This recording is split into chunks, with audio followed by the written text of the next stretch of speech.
ডোমজুড়ের অঙ্কুরহাটি হাটের সামনে লরির ধাক্কায় গুরুতর জখম হলেন এক ব্যক্তি। তার ডান হাত লরির চাকার নিচে পিষে যায়। আশঙ্কাজনক অবস্থায় তাকে পাঠানো হয়েছে হাওড়া জেলা হাসপাতালে। পুলিশ সূত্রে জানা গেছে, ডোমজুড়ের হাজিপাড়ার বাসিন্দা বুলবুল শেখ হাট থেকে স্কুটিতে চেপে বাড়ি ফিরছিলেন। সেই সময় পিছন থেকে একটি লরি এসে ধাক্কা মারলে তিনি ছিটকে রাস্তায় পড়ে যান। প্রত্যক্ষদর্শীদের মতে রাস্তা জ্যামের কারণে এই দুর্ঘটনা ঘটেছে। একটা লোক মোটামুটি একটু রং রাস্তা হোঁচটকে পড়ে গেছে, আর ডান দিক দিয়ে একটা লরি আর বাস এসে ডান দিকের হাতটা পুরো একদম মতে চলে গেছে।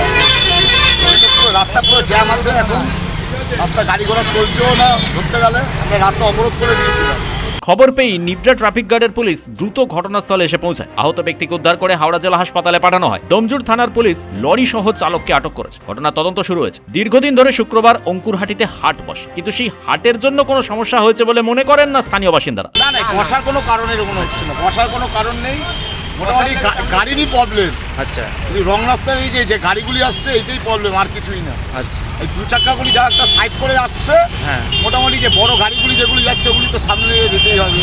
পরিস্থিতির দিকে নজর রাখছে প্রশাসন। হাওড়া থেকে সুমন আদকের রিপোর্ট, পূবের কলম ডিজিটাল।